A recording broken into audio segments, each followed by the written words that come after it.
Welcome to the 4 Habits podcast, where we help you build relationships that thrive at home, at work, and in life. We're Dr. Andrea and John Taylor-Cummings, and every week we bring you actionable insights to create meaningful connections and lasting success. So let's dive in. So today we're going to be in conversation, having a riveting discussion about the power of your voice. And more than that, talking about something that quite often is kept too silent, the experience of domestic violence, domestic abuse, how to survive it and to thrive. And we're in conversation with author Felicity Okolo. Welcome, Felicity. Great to have you on the call. Thank you very much. It's great to be here. We're so looking forward to the discussion and conversation. But before we start, as our audience knows, we need to give you your proper introduction. So, John, share the bio with us. Always my joy. All right. So, Felicity Okolo is a woman on a mission. A mission to help others reclaim their voice, their worth, and their economic power. As the founder of Speak and Sell, she empowers coaches, consultants, and business owners to grow their impact and their income through the power of public speaking. But her path here was not linear. Before stepping into the spotlight, Felicity spent years as a financial consultant, helping individuals and families plan for the future. But then came a deeply personal turning point, as Andrea alluded to earlier, surviving domestic abuse. That experience didn't break her. It clarified her calling. She became an advocate, mentor, and change maker, especially for women who face trauma and now want more than just survival. They want to thrive. So whether she's on stage, in coaching sessions, or through her book, It's My Life and I'm in Charge, as Andrew showed you there, Felicity speaks with a unique blend of vulnerability and authority. She weaves together lived experience, strategic insight, and a passion for helping others rise emotionally, spiritually, and financially. At her core, Felicity is all about transformation. Her message: your voice is your power. And when you learn how to use it, everything can change. I mean, Felicity, there's some really impactful stuff in there. But today you teach people how to speak and sell. But what's the deeper why behind that mission? Tell us a bit about that. Well, speak and sell, because do you know speaking or public speaking is probably maybe the number one most feared thing to do. People, like there's a saying that at a funeral, some people, instead of giving the eulogy, they'd rather be in the casket. Exactly. That is how scared people are of public speaking. Yeah. And also selling, a lot of people have this kind of icky kind of feeling about selling as well. They see selling as something you shouldn't do. You're doing something onto people. Mm-hmm. So these are two, shall I say, very, very most feared topics that with over time I have been able to overcome myself, and I love doing. I've been doing as a financial consultant. You have to sell. You're selling. Mm-hmm. As a speaker, you are selling. You have to learn how to do public speaking and then sell. So these are two skills that I've learned and mastered so well that I believe that a lot of people need for their careers and their businesses, their jobs, that I decided to combine together. And also given from the background of, from my own experience of abuse, being that I was silenced, I didn't have a voice. So it was good to learn that skill and be able to master it and now help others discover their voice, either to help them speak up about their whatever adversity they have been through, or to help them with their business or careers. Wow. And just that line, you know, finding the power of your voice, both in terms of speaking for public speaking, but also your voice for issues that matter. That's a journey, that's a road that you have walked and traveled personally yourself. To the extent that you're willing to share, can you share a bit of your journey and what got you to the point of finding the power of your own voice? And then we'll talk about how you help others do that. All All right, in brief summary, at age 19, I got married to a man who was 60 years older than I was. It was an arranged marriage. So I was moved over from Nigeria to the UK, and within 2 weeks of arrival in the UK, the rules came down. And he said to me, "You're not allowed to have friends without my permission. You're not allowed to go to church without my permission. You're not allowed to go to college without my permission. You're not allowed to do anything." Really. So I'm thinking, what did I do? Yeah. Mm, mm, Yeah. Is marriage, is it a prison? I was thinking to myself, for what? I mean, what did I do to become a mm, prisoner in a relationship or in a home? Being I was new to the UK, I didn't have any friends or family. Now it's been like the keys been taken away. Everything's mm, locked mm, up. So I decided to obey these rules, hoping that everything would work out fine. You know, when you actually obey rules, you think that things will get better for you, or the person you're obeying the rules will actually appreciate that. No, it doesn't work that way. So obeying the rules didn't make anything better. It didn't make anything more comfortable for me. It made things worse. It's like the more I gave, the worse things became. So that was a form of abuse which I wasn't aware of as then. And being Hmm. that he was much older than I was, I thought he was trying to protect me, which he, mm, he kind of used it as a reason he was protecting me. I later discovered that was a form of isolation to Hmm. isolate me from getting to know how the system operated, which a lot of people have experienced or are still experiencing. They isolate them, take away their passports upon arriving to the UK. Even if they have to work, they take away their income and just mm, give them pocket money. So a lot of people have been subjected to that without really knowing it's a form of abuse. So that was social isolation I suffered at first. Then within few months of having my baby, the first major incident happened, physical incident happened where I could have been killed. Do you know, I used to think that when you are beaten, you cry because you are in pain. I never realized that a time will come when you are beaten so badly, you want to cry, but you're not able to cry. Why? Because you are dying. mm, I was dying. I didn't know that it literally took two of our lodgers, a man and his wife, to restrain this man from killing me that day. I would have died at tender age of 20. Wow. A year after coming here. Yeah. So I am grateful that the abuse continued. So you can, whatever abuse you can think of, I went through. Physical abuse, emotional, sexual, financial, social isolation, all of it I went through at the hands of this man. So I ended up having three children with him. So in 4 years, I was with him for about 4.5 years. So during that period, I had three children very quickly. mm, And after this, I think after the second child, I knew that I had to get out. I could not live in such situation, such environment. I wanted to raise children in a happy, loving home. Not Hmm. like that. I wasn't raised that way. So it was all new to me. I couldn't even believe that another human being would be so horrible Hmm. to another human being.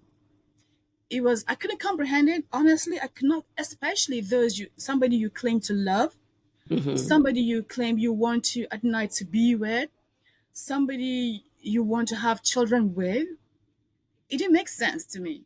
Hmm. So after the third baby was born, before then, all I had was my company was TV.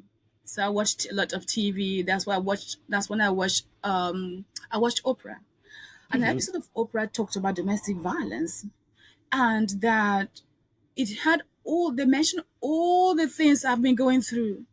It's like light bulb came up for me. I'm thinking, wow. oh my goodness, this is what I'm going through, and it had a name. Yes. Mm, Yes. mm. I didn't This know what's wasn't normal And it's life. not, yeah. Yeah. yeah.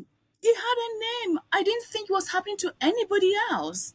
I thought it was because of the background. I came from Africa or Nigeria, and it was only happening to people from that part of the world. Mm, It happened in America, it happened in the UK, it happened across Europe, in Asia, everywhere in the world. I'm thinking, and then this mentioned that do not tolerate it. You can get help. You can report it. Thinking, oh my goodness. That was quite liberating information for me. Mm-hmm. So when the second major physical incident happened where I could have been killed again, I knew I had to report this. Mm. So I reported it. So we went to court, and the court gave an injunction against him hitting me again for 5, 6 weeks. The very day the injunction ended, he began making trouble. That night, I ran out of the house at about 4 a.m. I ran away from the house, jumped into my car, and he chased me with his own car. But I drove so quickly, I drove 3 streets away and hid. He drove past, didn't see me. I slept in the car. It was winter, November. At about 7 a.m. that morning, I went to my next door neighbors who were quite close now, like them, like my family, Mm. and said to them, I'm never going back to that house. All I need right now is my 3 children. And that was how I left. So 2 days late, they helped take me to the local council, put me in a hostel. So for 2 days, I was in the same clothes. 2 days, 2 nights. All I did was cry, just Mm. thinking, confused. What am I going to do next? I didn't know where to start because I had a 6 months visa. So my visa was long expired by now. So I Mm. was an illegal immigrant. I had no qualification, no education. I had no skills, so I had no money. I was Mm-hmm. thinking, what am I going to do with 3 young children? As of them, my children were 3.5 years old, 2 years old, and 5 months old. Mm-hmm. So two days later, went back to the property, picked up my children with 2 police officers, and began a new life. We were given a hostel. We walked away out of the property with just few items of clothing, and that was all I had to begin a new life. So that's in a nutshell about my story of abuse and how I That's escaped. more than a nutshell there. That That is heartbreaking. what an amazing, what courage to, and I love the way you say it, just hearing that this has a name, this is a thing, this isn't normal, I need to get out. That must have, at 20, oh my gosh, what courage to do that and to find a way to escape, Yeah. and knowing you had nothing at the time. I want to just I was explore the. I was 23 when I left. So the first major incident happened at 20, but I Hmm. left at about 23. So Yes, still but Yeah. close to Yeah. 20, yeah. we have a daughter who's 23. It's like, oh my gosh, the experience of life at such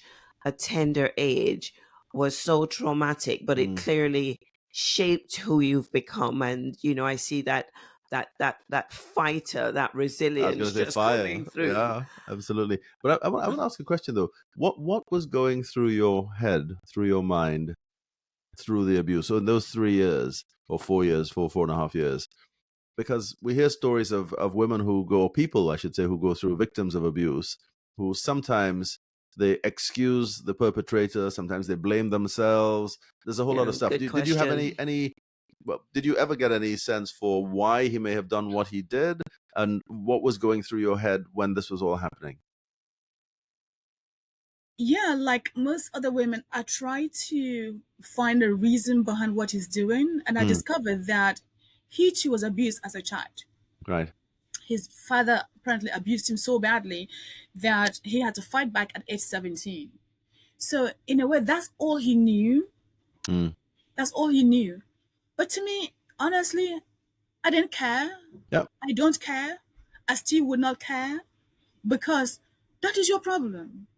I did nothing to you. Mm, I don't know what happened between you and your father. I did nothing. I deserve not to be abused. mm, Yeah. You understand? If that's all you knew, so there was a opportunity. There's an opportunity, several opportunities for you to get help. Because when we tried mediation, I think just after separation, whatever, go get help if you have issue. But one of the biggest challenges with perpetrators or abusers is they don't know they have a problem. Mm. They don't see it as a problem. That's the mm, thing. Because I was mm, saying to one of my clients yesterday that the first step of the first step to solution of a problem is to actually acknowledge that there's a problem. Yeah. Yeah. Yeah. So anyone who does not acknowledge that there is a problem will not be able to accept any help at all Yeah. you offer them. So until they acknowledge there is a problem, there's no point offering them assistance or help because they won't even work. You understand? Yeah. Yeah. Indeed. And so that leads us neatly on to what's the work that you do in helping and supporting women to give them a voice, the power of their voice back from being silenced through abuse to actually surviving it and then going on to thrive. Yeah. Firstly, is for them to know that whatever happened to them is not their fault. I always tell anybody who's been through abuse, because a lot of women blame themselves. Because they think that, like I mentioned from the start of my story, is when you obey all the rules, you think you'll be fine. But no, it doesn't change a thing because it's not you. It's not you, the victim of abuse. It's not you. It is the perpetrator's fault. Yeah. Abuse is caused by power and control. Mm. Apart from what they're going through or what they have been through, they really want to control their victims Yeah. because they feel that that is the only way they can feel important or significant. So a lot of victims then think that it is their fault, and that's why they blame themselves. So the first thing that you do is make them understand that what happened to you is not your fault. Do not take responsibility for someone else's action. It's not your fault. So once they get that, then we'll begin working on their self-esteem and self-confidence, and to help them regain their self-love. Because a lot of women, like for me, when I left, my self-esteem, I will describe it when I left was -2 out of 10. Wow. Wow. That is how low it was. It's like when you're walking, you don't even want to see, no eye contact. And just so you know, as a teenager, I was a radio and TV actress. Oh, really? Yeah, I was a radio and TV actress in Nigeria where I was, came over here. So imagine somebody who was used to being, should I say, famous in the state You where I had your grew up. confidence, yeah. So it has so much confidence. I was a star. So it's like confidence was 12 out of 10. Yeah. Yeah. Even though I was a shy person, but I was very, confidence and my self-esteem was very good. To be reduced to -2. Imagine what it took. Yeah. Because this man really destroyed everything. Really, so bad. But one thing that I left with that I think I had that kept me going was I still believed I was very, very intelligent. And that I'm still intelligent and that I'm a very nice person, that I know what I want. And that is why I had to leave as quickly as possible. A lot of women stay for so long, 10 years, 20. Imagine I'm thinking, 4.5 years was 4.5 years too much, too long. How do you guys manage? Oh, how do you guys manage 20 years? I would have killed myself because I was on the verge of committing suicide when I left. Because I Wow. was thinking, if there was no way out, the fastest way was for me to exit myself because there's no way I would have stayed longer than I did. I would have killed myself, honestly. So the fault is not, they shouldn't blame themselves. Also, they feel guilty for not leaving sooner and also for letting their children go through that abuse or witness it because children are also traumatized and damaged. So I Indeed. said to a lot of women stay because they feel that they want their children to have a parent or well, have the dad. But I say to them, the reasons you stay are the reasons you should leave. Because he's not been a father to these children. So if he really loves them, he wouldn't be doing what he's doing to you and destroying them and making them feel like this is how a father should behave. So children raised in a domestic violence home end up becoming victims or perpetrators themselves in the future most of the time. Yeah. Yeah. And we don't want any of those in the society. In the next generation, we don't want that. We need to break that as quickly as possible to give these women help, to give their children help, so they don't become like their mom, the victims, or like their dad, the perpetrators. Yeah. Yeah. I mean, you rightly point out there, these are complicated situations we're dealing with here. There are lots of reasons why people don't leave earlier, and it's usually women who are the victims in this situation. Not always, but in the Yeah, situations that because it we're can be talking about men. here, Yeah. absolutely. But you've said how some stick around for 20 years, and you don't know how they do that. Some 10 years. You lasted 4.5 years in the situation, but even then, 4.5 years may be too long because of the amount of abuse that you suffered in that time. And as you say, twice at the point of almost losing your life, beaten to the point of losing your life, whether it's committing suicide towards the end, thinking about it, at least considering it.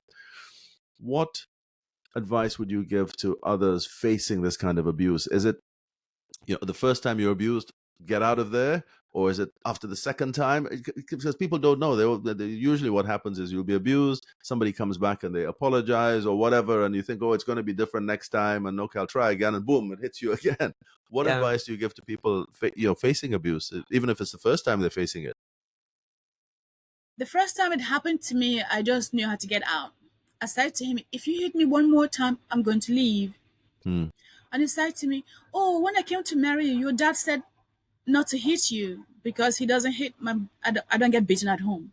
mm, This was a shock. I was thinking, so my dad warned you, but yet you went ahead to do it. mm, I said, okay. I told my dad. My dad said, well, yes, if you want to come back, you can come back to Nigeria. But I knew my dad didn't mean that. mm, So I stayed. I gave him another chance, which was wrong. It was bad. Again, other factors that keep women there did keep me as well. One of those was religion. mm, So there's a religion that being raised a Catholic or Christian, it says, well, it doesn't advocate for divorce. So that kept me. I was thinking, being a Catholic girl, I was raised up well, and in the community, I was well known. I was like a role model child. So if I should leave this marriage now, people might think I left too early. mm, And I didn't give it chance. I didn't really work at it to see if it worked or not. So I said, okay, let me stay. And then the tradition also being from our ethnicity, you're expected to have certain kind of relationship or marriage that did contribute. And Mm, also finances. I had nowhere to go. I had no finance, nothing. So all this keep women mm. there. Yeah. yeah. Finance, the religion, the stigma in the society that now Hmm. you're Mm, known as a single parent. mhm, mhm, Yeah. Especially as of there when I left, it was long ago. So to be a single parent or lone parent family then was a huge stigma. mhm, Hmm. mhm. I didn't want to be one of those because they Yeah. see you as your waste of space. The children you're going to raise will amount to no good. All of this, and I had two boys. Imagine then boys from lone parent home had the stigma of not being able to amount to nothing, to Yeah. anything Mhm, good. mhm, Really, you mhm. understand? So I had two Yeah. boys and a Yeah. girl. So all this contributed, but back of my mind, I knew that I had to leave. If this is not going to work, I'd rather deal with the stigma.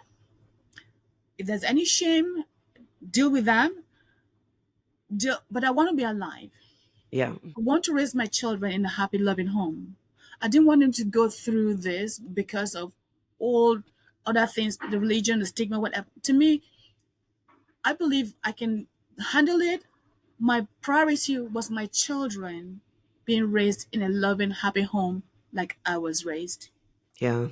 So, the advice I'll give people will be first sign of abuse, you either go and get help, let the perpetrator get help if you want the marriage to work. As you're getting help, you're preparing to leave. Mhm, Honestly, if you won't get help, start preparing to leave.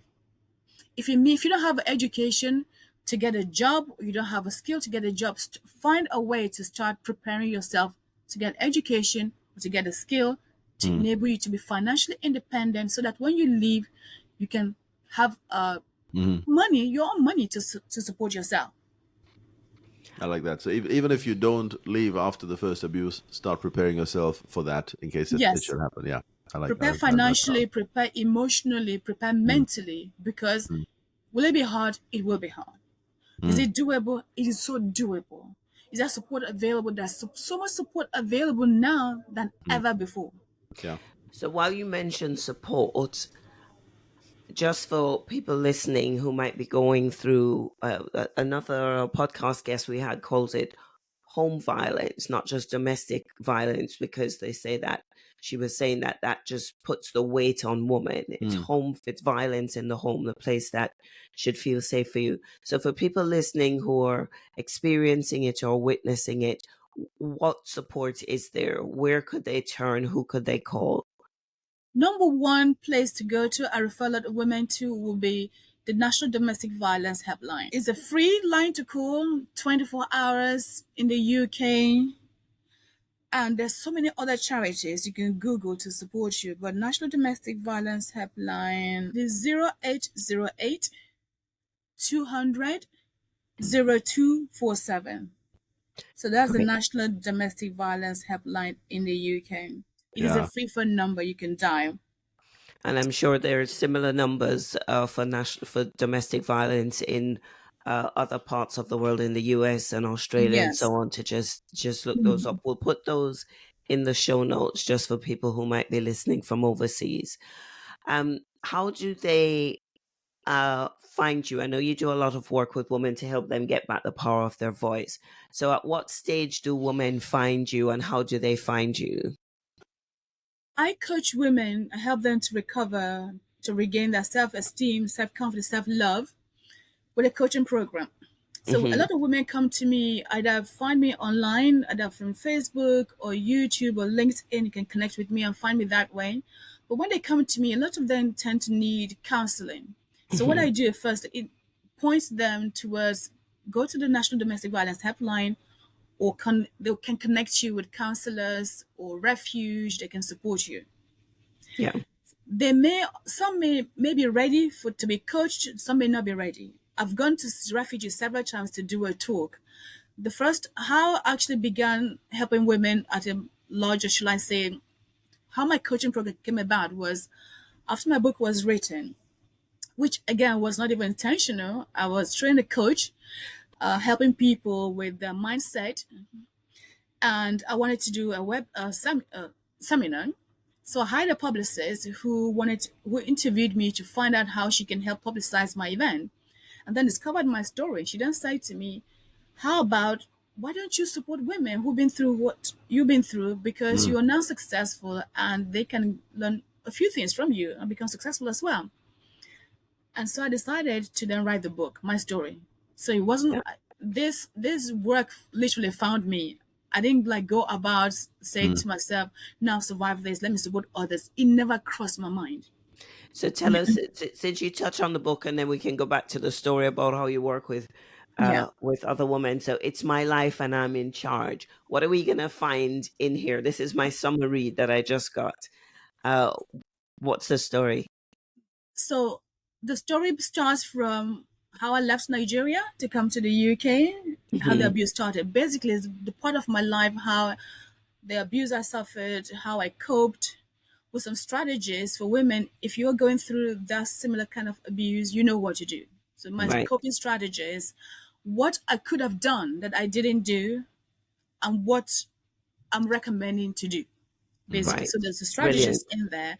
And also when I left, how I coped and survived and then began to thrive.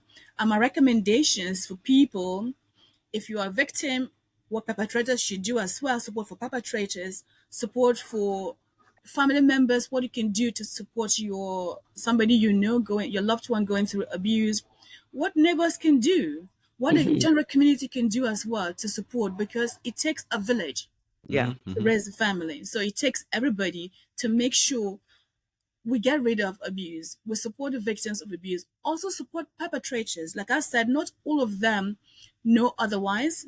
Hmm. They're behaving because I like to think that people behave according to their level of knowledge and understanding. Hmm. That is all they know. Because they don't see abuse as abuse. Is like it is their right Yeah. to Mhm. to do what they're doing to somebody else, and they don't get it. So I really think abuse is a mental issue. They really need a lot Hmm. of support in that. So that's what is in the book. So going back to what I was saying earlier, so I was able to now decided to the best way to reach more people was to write this story.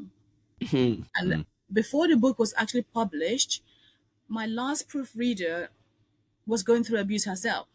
She read Wow. it and wrote me a testimonial. She said, Felicity, it was fate that I read your book, that she's going through abuse and using strategies for my book now. She knows what to do to overcome that. So she was quite Amazing. grateful. Literally, I paid her to get transformation. Yeah. So who are you hoping to help with the book? Are you is it targeting women who are going through abuse, or those who have been through abuse and have now left, or what's your target audience with the book? Both. Okay. And for women about to embark on a relationship, so you know what abuse is. Yes. Okay. Yeah. So once it starts happening, you have to say, this ain't gonna happen. Even if you're Yeah. dating, you say, If you have friends who are going through abuse, you read the book, it will show you how to support them. And because I'll tell you one example. As a financial consultant, I walked into a lady's house. Then when I used to visit clients at home, so I walked into her house. She only knew my first name. She didn't know my surname. So the first thing we do when we walk into a client's home is to give them our business card and introduce ourselves, which I did. Upon giving her my business card, I said, my name is Felicity Okolo. Here's my business card. In case after this meeting you need to contact me, you have my details. She looked at my card and said to me, and looked at me and asked me, hold on. She said, wait, hold on. She went to her side table, picked up my book, showed me my book. She said to me, are you the same Felicity Okolo or a different one? And then I said the same one. She said, oh my God, your book saved my life. Oh, really? Oh my God, your story saved my life. I never thought I would meet you. And you are in my house. Amazing. Amazing. As you can imagine, I froze. Hmm. I was shocked. Not She expecting was that one. shocked. She never thought she would meet me. I never thought I would have such reaction Yeah. from somebody who read my book. So when I unfroze, kind of, I said to her, may I sit? Because I was still standing. May I sit? She said, oh yeah, come and sit down. So I slowly sat down. She slowly sat down and I asked her, would you like to talk about it? She said, no. Let us talk about insurance. But I knew that we would not talk about insurance. Hmm. I sat down, composed myself. Again, she wouldn't talk. But as soon as I said, let's talk about insurance, she started talking.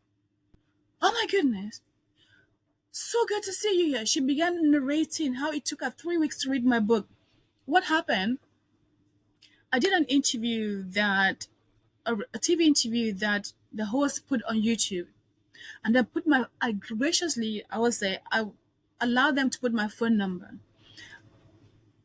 But then a friend of hers watched the interview. So each time she complains about the abuse she was going through, they said to her, you know what? How come you complain all the time about abuse? Here's Felicity. Watch her interview. She has a book on Amazon. She's an immigrant. You were born and raised here. You have citizenship. She was illegal immigrant. She doesn't have papers here. She has 3 children. You have 3 children. Stop complaining. Go buy her book, read her story, watch her interview. Then hopefully you can get some help and be able to leave this abuse relationship you're in. And she actually listened to her friends. So she had good friends who supported her. She went on Amazon, bought my book, read the book. So she said to me, while reading the book, after reading the book, when the abuser comes home, she will hide it under her sofa. Mm. So the abuser doesn't know what she's doing. Hmm. The more she reads, the more she gains the courage. Hmm. After 3 weeks of reading the book, she gained enough courage to say, you know what? No more abuse. So the guy came home one day. She said to him, you have to leave. And that was how she escaped abuse. So she was so grateful to read that story, to gain the empowerment through reading the book, that when she saw me, it's like, I don't know, I wouldn't want, she just was so happy and shocked to see me there. And she was so grateful that I went through the pain of writing the book, because it was so painful to write the book. I didn't want Hmm. to write it, but I felt, I said to myself, if only one life is saved to transform, then it would have been worth going through the pain of doing that. So How, it must be so rewarding yeah, to not just hear about it, but to actually meet people whose yeah. lives you've saved and transformed as a result. But I want to just pick up on that. I mean, what a beautiful story to hear, and to hear her come through that. But I'm guessing it wasn't an easy, just a, you have to leave, and he just walked out the door and that was it.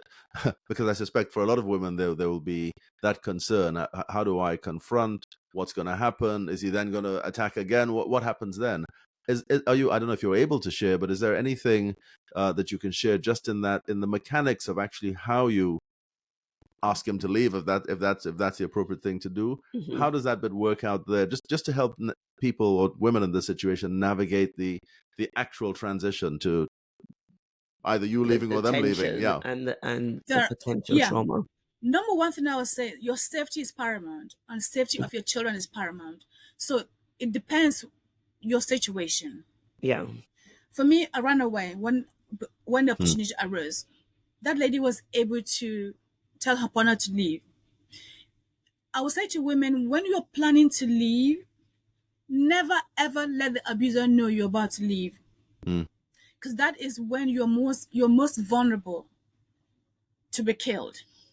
mm, A lot of women have been killed as they're about to leave, or soon a year after they've left, according to statistics. mm, Mm. mm, Do not let him know you're about to leave, because abusers, since abuse is about power and control, they will feel so powerless, mm, and they will feel that they have no one else to control.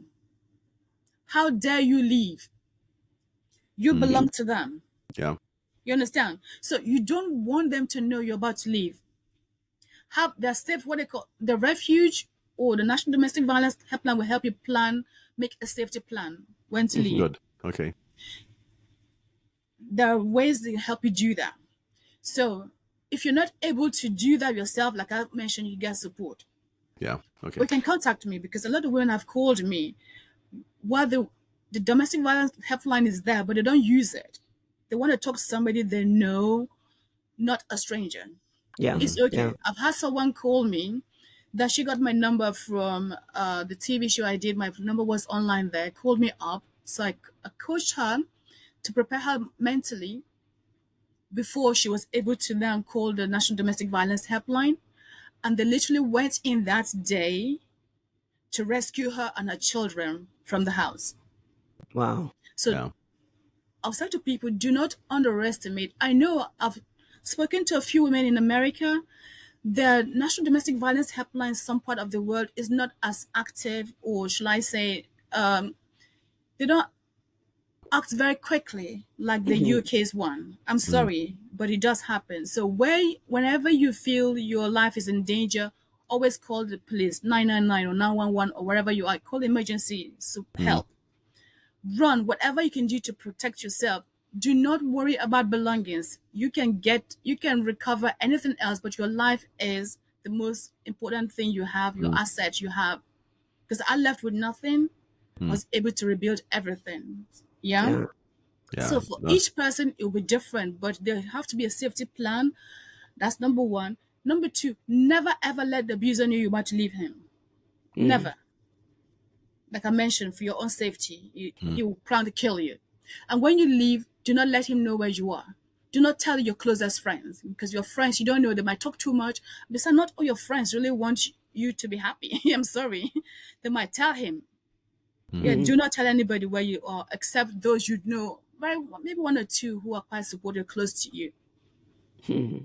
And also, do not worry about stigma of family, or family abandoning you, or stigma of religion, whatever, because my family abandoned me for 3 years. But now we are all rosy and sweet and beauty. Everything is wonderful. So your family might abandon you, but you are doing the right thing. They will always come back if they truly love you. Yeah. If they really care. yeah. I Wow. can see that, the stigma and the shame might overtake the way they respond. But your life, I love the way you say, your safety is paramount. Go for your safety, the safety of your children. Then you can have the conversations to work out all the other detail. You are doing amazing work, Felicity. And, it's such a tragedy that you had to go through, the pain and the abuse you did, Mm, but it's producing amazing absolutely. fruit as a result. And, we thank you for that. I also know, so we've spoken about your journey, we've spoken about the work that you do with women who've been victims of domestic violence to help them survive and thrive, and we've spoken about the book. I know you do work with corporates as well, or you want to do more work with corporates. Tell us a little bit about that in the few minutes that we have left. What can you offer? What do you do in that space? Yeah, why I would like to a lot of, shall I say, corporations, organizations to get involved, because we all have role to play. The the welfare system. I don't. Women don't want to be on welfare, because I was on welfare for a long time when I left, because I had, like I said, I had no education, no qualification, and no skills.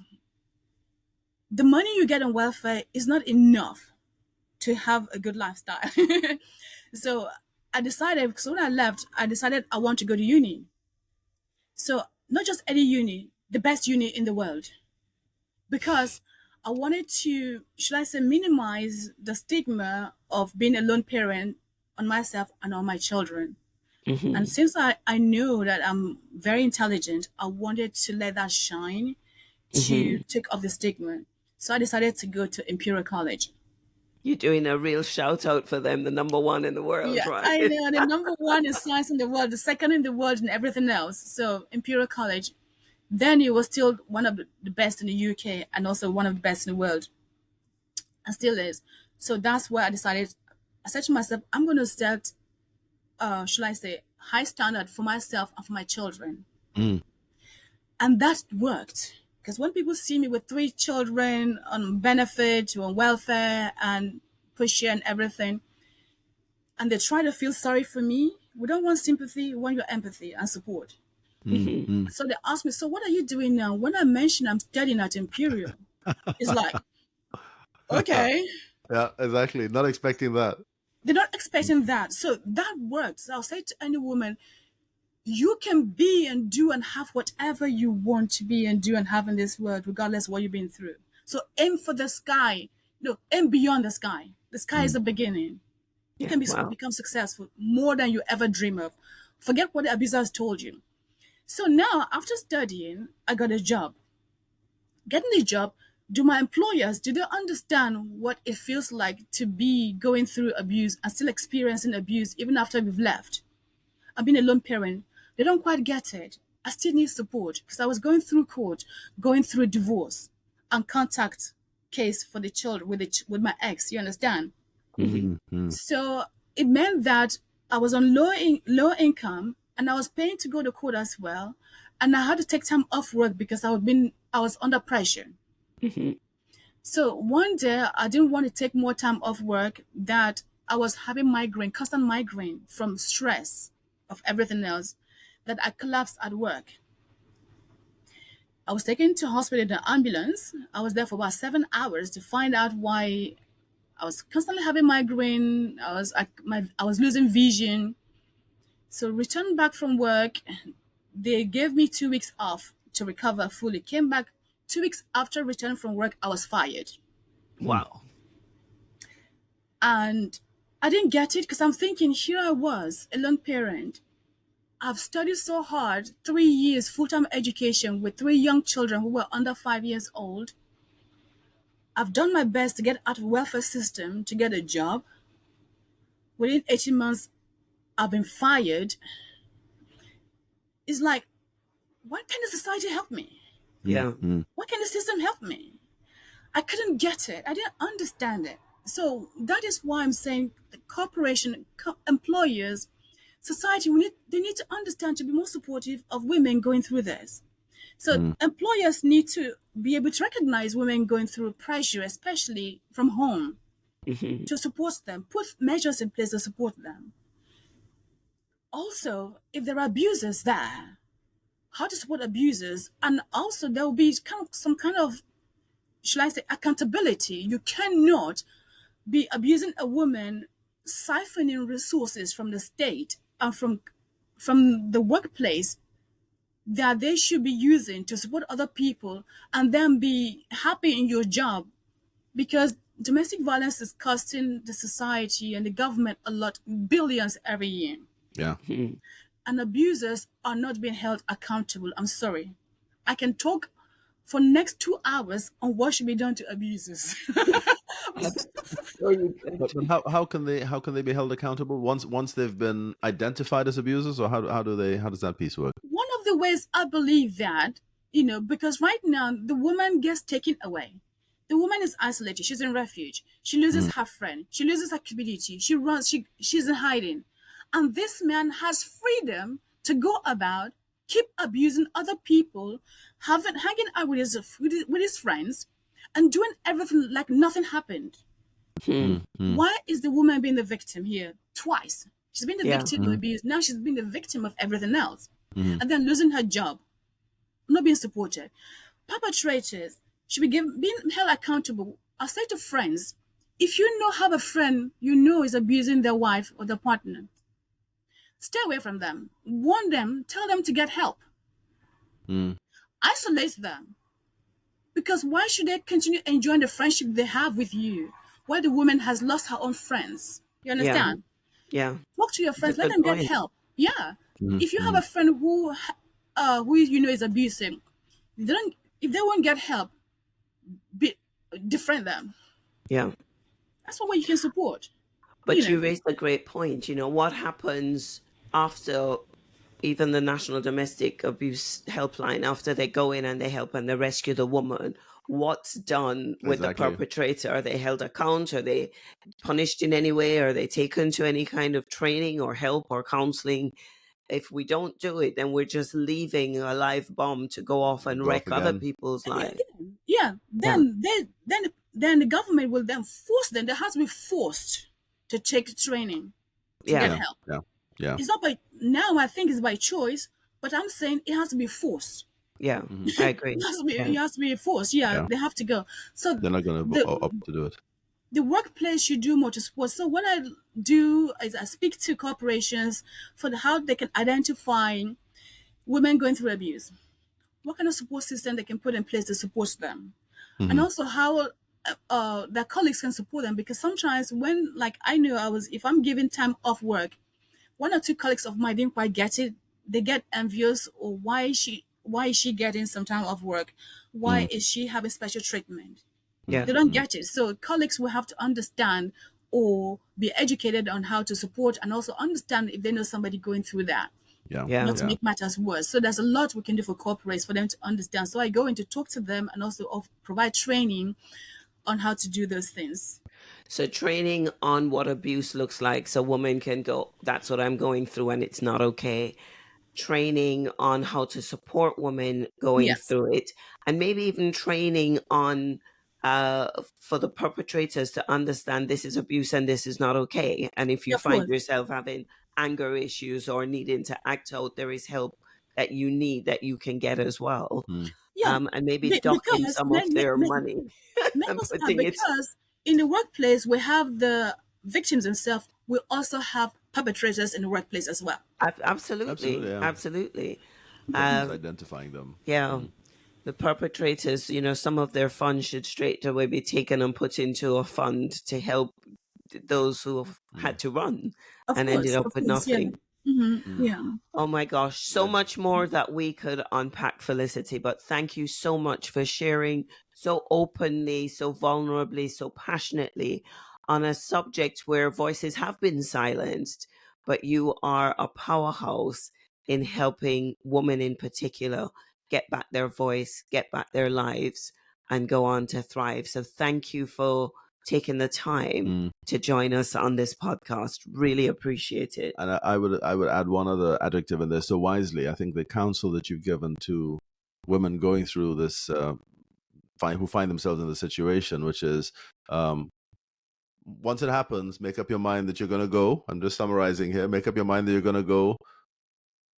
Start preparing to go, and Keep put in yourself place. safe. Keep yourself safe. The Yeah. safety plan, but also an exit plan, and there's help to get that exit plan in Yeah. place. Don't just say, okay, I'm going to go and do it on your own strength and your own wisdom. Get advice, get help, get support. Whether it's the what did you call it? Say the National domestic domestic abuse. violence line. Mhm. Um, put a plan in place, maybe even reach out to Felicity, put your plan in place, but get out of there. Sadly, we know from and our experience, one of Andrew's very good friends didn't get out, didn't get the advice, Didn't get out in time. is no so longer she with was us. killed. She was killed. And so our So- commitment is to keep this conversation going to help as many as we can to survive and to thrive after. Yeah. And in addition to that, never ever let them know you're about to leave. Do not tell Yeah. them. That's a very good point. Even if Yeah. they hint, do not tell them. If it means you leaving with just what you have on, walk. Yeah. Wow. Felicity, thank you so much. I think on behalf of our audience, we thank you so much for sharing so vulnerably and giving such practical advice.